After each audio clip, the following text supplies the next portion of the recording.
Bonjour et bienvenue dans ce tutoriel qui vous est proposé par IC Invest Club. Ce tutoriel va vous montrer comment réaliser un retrait de fonds depuis votre compte payeur vers votre compte bancaire. Ceci est assez simple et assez rapide. À partir donc de votre page d'accueil qui s'appelle le dashboard, regardez sur votre gauche sur le menu Send et cliquez sur celui-ci. Lorsque la page s'affiche, vous avez un premier champ où vous allez choisir la somme que vous souhaitez envoyer. Donc, à l'occurrence, je vais choisir 500 et je vais choisir 500 euros. Donc, des euros, puisque vous avez donc un compte en dollars et un compte en euros sur payeur. Sachez que vous pouvez envoyer des dollars sur votre compte euros, par exemple en France. Je tiens à remarquer et à souligner que votre banque affectera des frais de change qui, selon les banques, est différent. Donc vous pouvez, je répète, envoyer des dollars sur votre compte bancaire en France ou votre compte en euros, mais vous aurez donc des frais de change qui seront appliqués avec votre banque. Pour connaître la tarification, eh bien, il vous faut vous reporter et demander à votre conseiller bancaire. Donc là, à l'occurrence, je choisis d'envoyer des euros sur un compte en euros. Ensuite, je vais faire défiler la page vers le bas.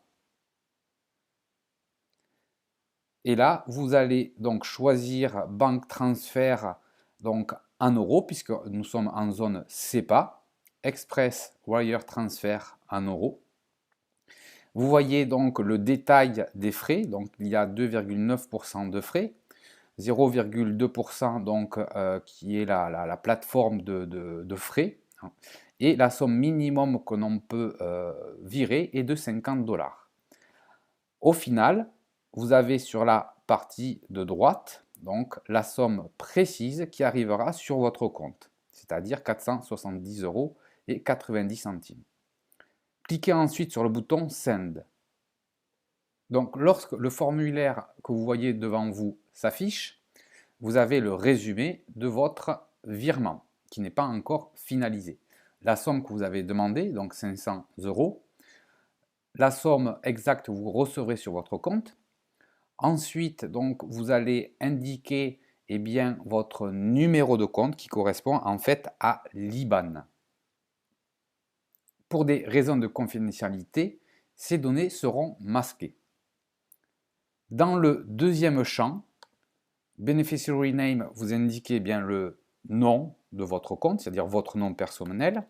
Ensuite, vous allez indiquer le pays. Ensuite, vous allez indiquer la ville donc, de domiciliation de votre banque. Ensuite, vous allez indiquer donc le SWIFT, le code SWIFT, ou bien ce qu'on appelle aussi le BIC de votre banque. Donc, entrez le BIC de votre banque.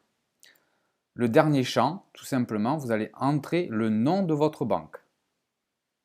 Une fois que ces informations sont inscrites, eh bien, il ne vous reste plus qu'à cliquer sur Confirme. Vous voyez par le bandeau supérieur, ici, donc, que votre demande de virement a été traitée avec succès. Sachez qu'il faut compter entre 3 et 4 jours ouvrés afin de recevoir sur votre compte votre virement. Je vous remercie et à bientôt. Au revoir.